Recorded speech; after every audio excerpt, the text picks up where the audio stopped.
ഗാന്ധിജിയുടെ നേതൃത്വത്തിൽ Indian national Congress നടത്തിയ ആദ്യ ബഹുജന സമരം ഏതാണെന്ന് കണ്ടെത്തുക. നിസ്സഹകരണ സമരം.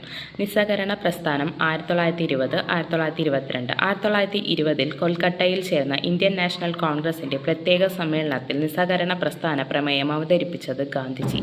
1920 കൊൽക്കത്ത സമ്മേളനത്തിന്റെ അധ്യക്ഷനായിരുന്നു ലാലാ ലജ്പത് റായ്. നിസ്സഹകരണ പ്രസ്ഥാനത്തെ അംഗീകരിച്ച കോൺഗ്രസ് സമ്മേളനം 1920 നാഗ്പൂർ സമ്മേളനം. നാഗ്പൂർ സമ്മേളനത്തിന്റെ അധ്യക്ഷനായിരുന്നു വിജയരാഘവാചാരി. ഗാന്ധിജിയുടെ നേതൃത്വത്തിൽ ഇന്ത്യയിൽ നടന്ന ആദ്യത്തെ ബഹുജന പ്രക്ഷോഭം നിസ്സഹകരണ പ്രസ്ഥാനം. നിസ്സഹകരണ പ്രസ്ഥാനത്തിന്റെ പ്രധാന ലക്ഷ്യം സ്വരാജ് നേടുക. നിസ്സഹകരണ പ്രസ്ഥാനത്തെ പിന്തുണച്ച ദേശീയ നേതാക്കൾ സിയാദാസ്, മോത്തിലാൽ നെഹ്റു, രാജേന്ദ്ര പ്രസാദ്. നിസ്സഹകരണ പ്രസ്ഥാനത്തിൽ പങ്കെടുത്ത് അറസ്റ്റ് വരിച്ച വനിതകൾ ബസന്തി ദേവി, ഊർമിള ദേവി. നിസ്സഹകരണ പ്രസ്ഥാനത്തെ പിന്തുണച്ചുകൊണ്ട് ദേശീയ തലത്തിൽ ആരംഭിച്ച സ്കൂളുകൾ കാശി വിദ്യാപീഠം, ഗുജറാത്തി വിദ്യാപീഠം, ജാമിയ മിലിയ ഇസ്ലാമിയ കോളേജ്. 1921 വെയിൽസ് രാജകുമാരന്റെ ഇന്ത്യൻ സന്ദർശനത്തിനെതിരെ പ്രകടനങ്ങളും രാഷ്ട്രീയ യോഗങ്ങളും ഹർത്താലും സംഘടിപ്പിച്ചത് ഏതിൻ്റെ ഭാഗമായാണ്? നിസ്സഹകരണ സമരം.